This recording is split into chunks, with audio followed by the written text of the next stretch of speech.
Varicose veins కి సరైన చికిత్స కోసం సంప్రదించండి ఎవిస్ హాస్పిటల్. నమస్కారం, వెల్కమ్ టు సుమన్ టీవీ. నేను గీతాంజలి. డిసెంబర్ 7వ తారీఖున సుబ్రహ్మణ్య షష్ఠి అండి. ఆ రోజున పూజా విధానం కావచ్చు, మనం ఆచరించవలసినటువంటివి, అలాగే నియమబద్ధంగా ఖచ్చితంగా మనం చేయవలసినవి ఏంటో తెలుసుకుందాం.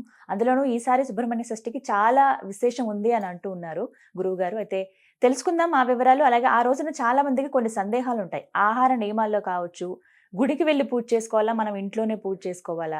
కొంతమంది ఏమో ఆ రోజు అసలు ఇంట్లో ఏవి పూజ చేయొద్దు అంటూ ఉంటారు, గుడికే వెళ్ళమంటారు. ఇలా రకరకాల సందేహాలు ఉంటాయి. ఒక్కొక్క ప్రాంతంలో ఒక్కో విధంగా కూడా చేస్తూ ఉంటారు సుబ్రహ్మణ్య షష్ఠిని. కొన్ని ప్రాంతాల్లో మనం వింటాం సుబ్బారాయుడు షష్ఠి అని ఇలా చెప్తూ ఉంటారు. నాగ దేవత ఆరాధన చేయాలా, నాగరాజుకి ఆరాధన చేయాలా, సుబ్రహ్మణ్య స్వామికి చేయాలా, ఇలా చాలా సందేహాలు కదండి. ఇవన్నీ తెలుసుకుందాం. నివృత్తి చేసేందుకు ప్రస్తుతం మనతో పాటు ఉన్నారు ప్రముఖ జ్యోతిష్యులు బ్రహ్మశ్రీ నందిభట్ల శ్రీహరి శర్మ గురువు గారు. వారితో మాట్లాడదాం. గురుగారు నమస్కారం అండి. వాగర్థావివ సంపృక్తౌ వాగర్థ ప్రతిపత్తయే జగతః పితరౌ వందే పార్వతీ పరమేశ్వరౌ. సదాశివ సమారంభాం శంకరాచార్య మధ్యమాం అస్మదాచార్య పర్యంతం వందే గురు పరంపరాం. ఆదిత్యాయ చ సోమాయ మంగళాయ బుధాయ చ గురుశుక్రశనిభ్యశ్చ రాహవే కేతవే నమః. శృంగేరి జగద్గురు పీఠాధిపతులకి, కంచి పీఠాధిపతులకి నమస్కారములు తెలియజేసుకుంటూ కార్యక్రమాన్ని ప్రారంభిద్దాం. 7వ తారీఖు సుబ్రహ్మణ్య షష్ఠి గురువు గారు. అయితే ఆ రోజు మీరు మాటల్లో అన్నారు చాలా విశేషం ఉంది ఈసారి ఈ 2024వ సంవత్సరంలో అని చెప్పి. ఆ విశేషం ఏంటో చెప్పండి. అలాగే ప్రత్యేకత ఏంటి, అసలు ఎందుకు జరుపుకోవాలి సుబ్రహ్మణ్య షష్ఠి వివరించండి. సుబ్రహ్మణ్య షష్ఠి, సుబ్బారాయుడు షష్ఠి అని అంటుంటారమ్మా. మార్గశిర మాసము శుద్ధ షష్ఠి రోజున ఈ యొక్క కృత్తికుడు అంటే తారకాసుర సంహార నిమిత్తమై సుబ్రహ్మణ్య స్వామి వెలిసినటువంటి రోజు, అనగా జన్మించినటువంటి రోజు. అయితే ఇక 2024 సంవత్సరంలో వచ్చినటువంటి సుబ్బారాయుడు షష్ఠి, సుబ్రహ్మణ్య షష్ఠికి ప్రత్యేకత అడిగారు కదమ్మా. ఈ ప్రత్యేకత ఏంటనంటే, నవగ్రహాలలో కుజుడికి అధిష్టాన దేవత సుబ్రహ్మణ్య స్వామి. కుజుడు అంటేనే సాక్షాత్తు సుబ్రహ్మణ్య స్వామి అని అంటారు. అట్టి కుజుడికి సంబంధించినటువంటి నక్షత్రాలు 3: మృగశిర, చిత్త, ధనిష్ట.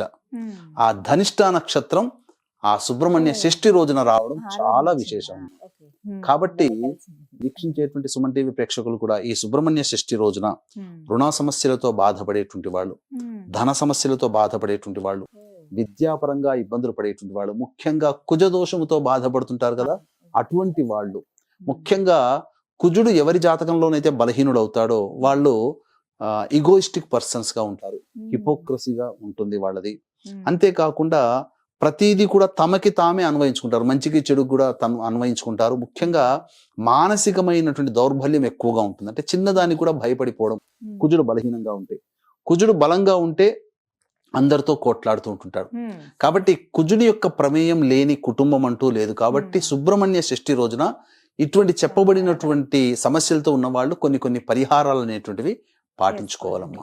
గురుగారు, సుబ్రహ్మణ్య స్వామి అని ఆ పేరు ఎందుకు వచ్చింది? అంటే కుమారస్వామి కదా వారికి అసలు పేరు. మరి సుబ్రహ్మణ్య స్వామి అన్న పేరు ఎందుకు వచ్చింది? సుబ్రహ్మణ్య స్వామి అనేంటే మనకు గమనించుకున్నట్లయితే పూర్వము అనేక అసురులు చాలా మంది పెట్టరేగిపోతున్నారు. అందులో తారకాసురుడు వరప్రభావము చేత దేవతలందరినీ పీడింప సాగుతుంటే ఆ వరం ఇచ్చింది బ్రహ్మదేవుడే కాబట్టి అందరూ కూడా బ్రహ్మదేవుని దగ్గరికి వెళ్ళారు. అప్పుడు అతను ఏం వరం కోరుకున్నాడు? శివుడికి కలిగినటువంటి సంతానం చేత నేను సంహరింపబడాలి అని. ఆల్రెడీ సతీదేవి దక్షయజ్ఞంలో మరణించింది, ఆత్మాహుతి చేసుకుంది. ఇక శివుడు వివాహం చేసుకోడు, బ్రహ్మచారిగా ఉండిపోతాడని భావించిన తారకాసురుడు ఈ వరం కోరుకున్నాడు. తర్వాత సతీదేవి మళ్ళీ హిమవంతుని పుత్రికగా పార్వతిగా జన్మించింది. ఇక తర్వాత బ్రహ్మదేవుడి దగ్గరికి వెళ్ళి వీళ్ళందరూ మొరపెట్టుకునేసరికి అప్పుడు ఏం సలహా ఇస్తాడనంటే, పరమేశ్వరునికి సంతానము కలిగితేనే ఆ సంతానం చేత సంహరింపబడతానని చెప్పి వరం తీసుకున్నాడు కదా. మరి ఆ పరమేశ్వరునికి వివాహం చేసే సమాయత్తం అవ్వండి అన్నప్పుడు పార్వతీదేవి మళ్ళీ పుట్టింది అని తెలుసుకొని ఆ పార్వతీదేవినే పరిచారికలుగా సహాయం చేయడానికి స్వామి వారికి నియోగిస్తారు దేవతలందరూ. ఈ విధంగా అక్కడ మన్మథుని యొక్క ప్రవేశము చేత కళ్ళు తెరుచుకోవడం, యోగము నుంచి అనగా ధ్యానము నుంచి బయటికి రావడం, తర్వాత ఇదంతా నా తపస్సుకు భంగం కలిగించాడని మన్మధుని దహించి వేయడం, తర్వాత తన యొక్క మన్మధుని యొక్క బాణ ప్రభావం వలన ఎదురుగా ఉన్నటువంటి పార్వతీదేవి తన భార్యని గమనించి ఆమెను వివాహం ఆడడం, తద్వారా ఆమె వివాహమడిన తర్వాత వారి దాంపత్యంలో ఉండగా శివుడి యొక్క రేతస్సు స్ఖలనమైపోయి భూమి మీద పడిపోయింది. ఆ భూమి భరించలేకపోయింది, మహావేడి. ఆ యొక్క రేతస్సును భరించలేక అగ్నికి అందించింది. అగ్ని కూడా భరించలేకపోయాడు, అగ్ని సమానుడైనా కానీ భరించలేక గంగా నదిలో వదిలివేయడం జరిగింది. ఆ గంగా నదిలో వదిలివేయిన తర్వాత అవన్నీ కూడాను 6 ముఖాలుగా ఏర్పడి ఒడ్డున రావడం, అక్కడ ఆ విధంగా సుబ్రహ్మణ్య స్వామి అవతరించడం జరిగింది. విష్ణువు కృత్తికలనేటువంటి యోగినులని నిర్వహించడం, ఆయనను పెంచడం కోసం నిర్వహించడం వల్ల కృత్తికలు పెంచారు కాబట్టి కృత్తికుడు అయ్యాడు. ఇక సుబ్రహ్మణ్య స్వామి అనేటువంటి ఒక నామం అనేటువంటిది జ్ఞానానికి సంబంధించినటువంటిది. ఎలా వచ్చింది అన్నప్పుడు, పూర్వము అనగా చిన్నతనంలో ఉన్నప్పుడు, ఆ పార్వతీ అమ్మవారి ఒడిలో ఉన్నప్పుడు శివుడు ప్రవేశం చేసి అమ్మవారికి అన్ని విషయాలు చెప్తూ ప్రణవ మంత్రార్థాన్ని కూడా చెప్పాడు.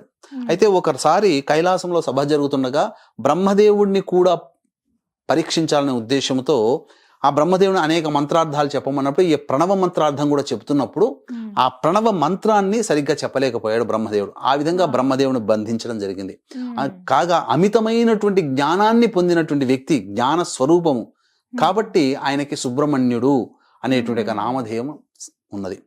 తర్వాత అనేక విధాలుగా ఆ సుబ్రహ్మణ్యుని సుబ్బారాయుడు అని, కృత్తికుడని ఇలా అనేక పేర్లతో పిలవడం జరుగుతుందమ్మా.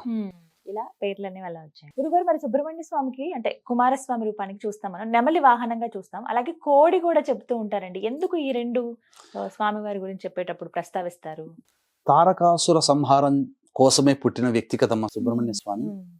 ఈ తారకాసుర సంహారము జరిగిన తర్వాత అతని అన్న శూరపద్ముడు, ఈ శూరపద్ముడితో కూడా తారకాసుని యొక్క అన్న శూరపద్ముడు, ఈ శూరపద్మునితో కూడా యుద్ధం చేయాల్సి వచ్చింది. యుద్ధం చేసినప్పుడు 6 రోజులు యుద్ధం చేస్తాడు. ఇక 6వ రోజున ఈ శూరపద్ముడు ఈ యొక్క ఒక పక్షి రూపాన్ని పొందుతాడు, మాయ ప్రభావం చేత చేసి యుద్ధం చేస్తాడు.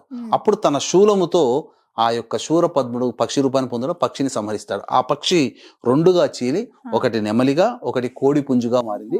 కోడి పుంజుని ధ్వజంగా పెట్టుకున్నాడు, నెమలిని వాహనంగా చేసుకున్నాడు. ఎందుకు? శూరపద్ముడు శరణు చూస్తాడు, నన్ను రక్షించు మహానుభావ, నీ దాసునిగా ఇప్పటి నుంచి అని అంటే అప్పుడు నెమలిని వాహనంగా, కోడిని ధ్వజంగా పెట్టుకున్నాడమ్మా. అలాగే కావిడి మోస్తారు కదండి, అది కూడా ఒక నియమంగా పూజగా కూడా చేస్తూ ఉంటారు. అవునమ్మా. ఈ వైభవంగా ఆ చేస్తారు. కావడి మోస్తారు, భక్తిని చాటుకోవడం కోసం శూలాలని నాలిక మీద గుచ్చుకుంటారు, శరీరంలో గుచ్చుకుంటారు, ఇలా గుచ్చుకుంటారు, శరీరంలో వీపులో అనేక భాగాలుగా గుచ్చుకుంటారు. అబ్బో, మనం భరించలేమమ్మా, గగురు పొడిచే విధంగా ఉంటుంది. అన్నిటికంటే ముఖ్యంగా కావడిని మోసుకురావడం అనేటువంటిది ప్రత్యేకించి సుబ్రహ్మణ్య స్వామి ఆరాధనలో చెప్పబడి ఉంది. అనగా ఎందుకు వచ్చింది ఇది అంటే, పూర్వము అగస్త్య మహాముని కైలాసాన్ని సందర్శించున్నప్పుడు ఆ యొక్క ఈశ్వరుడు వెళుతున్నటువంటి అగస్త్యుని పిలిపించి 2 కొండలనిచ్చి, ఇవి శివశక్తి స్వరూపముగా దక్షిణాది ప్రాంతంలో పెట్టవయ్యా, శివశక్తి స్వరూపముగా ఈ 2 కొండలని ఆరాధనాపూర్వకంగా చెయ్యి అని చెప్పి పంపించగా, అప్పుడు ఆ 2 కొండలని మోసుకుంటూ వెళ్ళలేక అప్పుడు ఈ యొక్క ఇదంబుడు అనేటువంటి యొక్క సంబంధించినటువంటి రాక్షసుడు కనబడతాడు. అగస్త్య మహాముని యొక్క గొప్పతనం తెలుసుకొని ఈ అసురులందరినీ కూడా సంహరించాడు కదా తారకాసురుడు, అనగా అందరినీ కూడా, తారకాసురుని, శూరపద్ముని. కాబట్టి సుబ్రహ్మణ్య స్వామిని ఎలాగైనా గెలవాలంటే అగస్త్యుని యొక్క శక్తి కావాలి, అగస్త్యుని దగ్గర మంత్ర విద్యలు నేర్చుకోవాలి అని చెప్పి వేనోళ్ల పొగిడి అతన్ని శిష్యుడిగా చేసుకోమని అడుగుతాడు. అంతటా అప్పుడు ఉపాయం ఆలోచించినటువంటి అగస్త్య మహాముని ఈ 2 కొండల్ని పట్టుకొని రావయ్యా, అప్పుడు కొంత దక్షిణాది ప్రాంతంకి వెళదాం, అక్కడికి వెళ్ళిన తర్వాత నేను అక్కడ నీకు విద్యలు నేర్పుతాను అని అంటాడు. అంత తర్వాత మరి ఎలా నేను మోయడం అని అంటే, అప్పుడు కొన్ని విద్యలు నేర్పుతాడు. కొన్ని రకాలైనటువంటి విద్యలు నేర్పిన తర్వాత ఆ విద్యలు నేర్పిన ప్రభావం వలన బ్రహ్మదండము ఆ కావడి మోసే దండమైంది, బ్రహ్మదండం. ఇక అష్టనాగులు ఉన్నారు కదమ్మా, ఈ అష్టనాగులు మోసేటువంటి తంత్రులుగా మారారు, తంతిలుగా. అంటే ఈ అష్టనాగులు ఒక వైపున ఈ 4 కావల్ని ఒకటి 4 ఇటువైపున పెట్టుకొని తక్కెళ్ళలో పెట్టుకొని 2 కొండల్ని అందులో పెట్టుకొని మోసుకుంటూ అగస్త్యుని వెంపడి వచ్చాడు. ఇచ్చిన తర్వాత కొంత రోజులు గడిచిన తర్వాత ఒక చోట సేద తీరుదామని ఈ ఇదంబుడు అనేటువంటి ఒక రాక్షసుడు ఒక చోట ఆగి సేద తీరుతాడు. సేద తీరిన తర్వాత అగస్త్యుడు ఇంకా తొందరగా వెళదాం, సమయం ఆసన్నం అవుతుందంటే ఆ కావడిని పట్టుకొని లేస్తే, దండాన్ని పట్టుకొని లేస్తే ఒకటి లేస్తుంది కానీ ఒకటి అక్కడే ఉంటుంది. ఎందుకు ఇలా బరువుగా ఉంది, అసలు లేవట్లేదని చెప్పి ఇదంబుడు పైకి వెళ్ళి చూస్తే అక్కడ ఎందుకనంటే ఈ సుబ్రహ్మణ్య స్వామి అసుర సంహారం చేయడానికే కదా పుట్టాడు. అందరూ అసురులు చనిపోయారు, కానీ ఈ ఇదంబుడు ఒక్కడే మిగిలిపోయాడు. కాబట్టి ఈ ఇదంబుని సంహరించాలని అక్కడ ఆ విధంగా వచ్చి ఆ యొక్క ఒక కొండ మీద తాను నిల్చున్నాడు. ఈ బాలుడు ఉండడం వల్లనే ఈ కొండ పైకి లేవట్లేదు, నేను ప్రయాణానికి ఇబ్బందిగా ఉంది, గురువు గారి దగ్గరికి వెళ్ళి నేను మంత్రోపదేశం తీసుకొని విద్యలు పొందాలని చెప్పి ఆ బాలుడితో యుద్ధం చేస్తాడు. ఆ యుద్ధం చేసినప్పుడు బాగా గొప్పగా యుద్ధం జరిగిన తర్వాత కుమారస్వామి ధాటికి తట్టుకోలేక మూర్ఛిల్లిపోతాడు. మూర్ఛిల్లిపోయినప్పుడు ఈ వార్త అతని భార్యకి తెలుస్తుంది. అతని భార్య 2 కుండలలో ఆవు పాలు పట్టుకుని వచ్చి అతనికి నా భర్తను నాకు ఇప్పించమని చెప్పి ఆ యొక్క పాలని అతనికి సమర్పిస్తుంది. ఆ విధంగా మెచ్చినటువంటి ఆ ఇదంబుణ్ణి రక్షిస్తాడు, సంహరించకుండా వదిలిపెడతాడు. ఇక ఈ కథ ద్వారా కావడి మోసుకుంటూ వచ్చినటువంటి సందర్భంగా అది పళని క్షేత్రం అయింది. ఆ ఇదంబుడు వదిలిపెట్టినటువంటి కొండ ఏదైతే ఉందో అది పళని సుబ్రహ్మణ్య క్షేత్రం. కాబట్టి అక్కడ వెలిసినటువంటిది, కొండ మీద వెలిశాడు ఇప్పటికీ కూడా. కాబట్టి ఆ పళనిలోనే ఈ నవపాషాణ లింగం అనేటువంటిది ఉన్నది.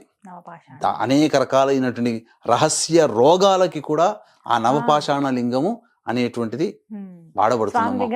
విగ్రహం కూడా అంతే, నవపాషాణంతో చేశారు. అది తమిళనాడులో సిద్ధి పొందినటువంటి భోగేశ్వర్ అనేటువంటి ఒక సిద్ధ పురుషుడు. మనకు నాగార్జునుడు అయితే ఎట్లయితే ఆయుర్వేదంలో సిద్ధ పురుషుడో 21 మంది సిద్ధ పురుషులు, అందులో నాగార్జునుడు ఒకడు, భోగేశ్వరు కూడా ఒకడు. అలాగే ఈ సంబంధించినటువంటి కావడి అప్పటి నుంచి ఆరాధనలోకి వచ్చిందమ్మా. అప్పటి నుంచి చేశారు. ఇప్పుడు కూడా అంటే ఎలా మోసుకుని వస్తారని అందులో ఏమేమి పెట్టుకుంటారు? అందులో అన్ని కూడా స్వామి వారిని అభిషేకం చేయడానికి అభిషేక జలాలు. ఇదే కావడి ఆచారం నార్త్ సైడ్ లో కూడా ఈ శ్రావణ మాసంలో మహాదేవ్ బాబా, భోలే బాబా అనే నామంతో ఆ యొక్క శివునికి అభిషేకం జలాలు, అంటే వాళ్ళ ఊర్లో ఉన్నటువంటి తటాకము సరస్సులో ఉన్న నీళ్లు, వాళ్ళు ఎక్కడైతే ఉంటారో అక్కడ అన్ని నీళ్లు పట్టుకుని వచ్చి ఆ నీటితో అభిషేకం చేస్తారు. పరమ పవిత్రంగా పూజించుకుంటారమ్మా ఆ కావడి. అయితే ఇది ఆ రోజున. అయితే ఇప్పుడు పూజ విషయాలు మాట్లాడదామండి. ఎలా చేసుకోవాలి, ఇంట్లో పూజ ఎలా చేసుకోవాలి? ఖచ్చితంగా ఆలయానికి వెళ్ళవలసిందేనా? ఖచ్చితంగానంటే ఈ సుబ్రహ్మణ్య స్వామికి సంబంధించినటువంటి దోషంతో ఉన్నవాళ్ళు, కుజ దోషంతో ఉన్నవాళ్ళు కావచ్చు, సర్పదోషంతో ఉన్నవాళ్ళు కావచ్చు, ముఖ్యంగా కాలసర్పదోషంతో జన్మించినటువంటి వాళ్ళు ఈ సుబ్రహ్మణ్య షష్ఠి రోజున కాలసర్పదోష నివారణ పూజలు గనక చేసుకుంటే అత్యంత శీఘ్రముగా ఆ దోషము తొలగిపోతుందని చెప్పొచ్చు. ఇక సాధారణంగా సమస్యలతో ఇబ్బంది పడేటువంటి వాళ్ళు, ముఖ్యంగా కొంతమందికి ఈ యొక్క స్కిన్ ఎలర్జీ ఉంటుంది, ఈ స్కిన్ ఎలర్జీ. అలాగే ప్రధానంగా ఈ స్కిన్ ఎలర్జీ దోషంతో ఉన్నవాళ్ళు, కుజ దోషంతో ఉన్నటువంటి వాళ్ళు, సంతానం కలగగా ఇబ్బంది పడుతున్నటువంటి వాళ్ళు ఈ సుబ్రహ్మణ్య స్వామి దేవాలయంలో కానీ లేదా జంటనాగు పాముల విగ్రహాన్ని కానీ ఆవు పాలు, ఆవు నెయ్యి, తేనె ఈ 3తో అభిషేకం జరిపించి చలివిడి, కొన్ని ప్రాంతాల్లో చిమిలి అంటారు, నైవేద్యంగా పెట్టాలి. ఈ విధంగా ఆ రోజున చెయ్యాలి. ఉపవాస నియమాన్ని పాటించాలి ఆ రోజున ఖచ్చితంగా. తరువాత కొన్ని క్షేత్రాల్లో, కొన్ని ప్రాంతాలలో ఈ సుబ్రహ్మణ్య స్వామి ఆరాధన అనేటువంటిది చేస్తారు. ఆ రోజంతా ఉపవాసం ఉండి తెల్లవారి సప్తమి తిథి ఉంటుంది కదా, ఆ రోజున బ్రాహ్మణుని పిలిపించి, అనగా బ్రహ్మచారికి ఆ విధంగా ఇంటికి పిలిపించుకొని అతనికి భోజనము, తాంబూలాదులు, దక్షిణ తాంబూలాదులు ఇచ్చి, బ్రహ్మచారికి ఎర్రటి వస్త్రము, రాగి పంచపాత్ర అంటే రాగి గ్లాసు, ఉద్ధరిణి, పళ్ళెము, అలాగే ఎర్ర చందనముతో చేసినటువంటి జపమాల, మరియు గుమ్మడికాయ, తర్వాత బూడిద గుమ్మడికాయ, తర్వాత ఒక గంధపు చెక్క, ఇవన్నీ దానం ఇస్తారమ్మా. కందులు కూడా దానం ఇస్తారు. కుజదోషంతో ఉన్నటువంటి వాళ్ళు ఆ బ్రాహ్మణుడికి ఎర్రటి వర్ణము, ఎరుపు రంగు ఉన్నటువంటి బ్రహ్మచారికి ఇవి దానం ఇస్తారు. తద్వారా కుజుని యొక్క అనుగ్రహం కలుగుతుంది. ఇక రుణ సమస్యలతో బాధపడేటువంటి వాళ్ళు రుణ విమోచక అంగారక స్తోత్రాన్ని వీలైనన్ని సార్లు ఆ రోజంతా పఠిస్తే చాలా మంచిది. ఎందుకనంటే ధనిష్ఠ నక్షత్రం వచ్చింది ఆ రోజున, కుజుని యొక్క నక్షత్రం ఆ రోజున. కాబట్టి ఈ యొక్క రుణ విమోచక అంగారక స్తోత్రాన్ని 108 సార్లు గనక పారాయణం చేస్తే రావలసిన రాణి బాకీలు అన్నీ వస్తాయి. తర్వాత ఏదైనా వెహికల్ లోన్ కోసం కానీ, హౌస్ లోన్ కోసం ప్రయత్నం చేస్తే ఇబ్బందులు పడుతుంటారు కదా, అవన్నీ కూడా క్లియర్ అవుతాయమ్మా. చక్కగా చేయవచ్చు. ఆహార నియమాలు ఏమైనా ఉంటాయండి ఈ రోజు? ఆ రోజున మాంసాహారం భుజించకుండా ఉపవాసం ఉండి, మద్యపానము, మాంసాహారము, దాంపత్యం లేకుండా ఉండి, ఆ రోజున రాత్రి చంద్రుని దర్శనం చేసుకొని భుజించవచ్చమ్మా, తప్పలేదు. ఒకవేళ ఉపవాసం ఉండదలుచుకుంటే ఉండవచ్చు, తర్వాత రోజు స్వీకరించవచ్చు. ఈ విధంగా పూర్తిగా సుబ్రహ్మణ్య షష్ఠి చేయొచ్చు. కానీ ధనిష్ఠ నక్షత్రంతో కూడుకుని రావడం అనేది చాలా విశేషం అమ్మా. వీక్షించేటువంటి ప్రేక్షకులకు కూడా ఈ సంబంధించినటువంటి డిసెంబర్ 15వ తారీఖు రోజున దత్త జయంతి సందర్భంగా సుప్రసిద్ధ కాశీ క్షేత్రంలో జాతకరీత్యా కలుగు విద్య, వివాహ, ఉద్యోగ, దాంపత్య, సంతాన, అనారోగ్య సమస్యల నివారణకి మరియు గోచారరీత్యా వృషభ, మిథున, కర్కాటక, సింహతులు, వృశ్చిక, మకర, కుంభమీన రాశిలో జన్మించిన వారికి శనిదోష పరిహారార్థమై సర్వదోష నివారణ పూజలు, హోమాలు పర్ హెడ్ 1500 రూపాయలకి చేయించడం జరుగుతుంది. అవకాశం ఉన్న వాళ్ళు కార్యక్రమం తదనంతరం కాంటాక్ట్ చేసి మీ గోత్రనామాలు నమోదు చేసుకోవచ్చు. చక్కగా వివరించారు గురుగారు. నమస్కారం అండి. సర్వం శ్రీ ఉమామహేశ్వర పరబ్రహ్మార్పణమస్తు.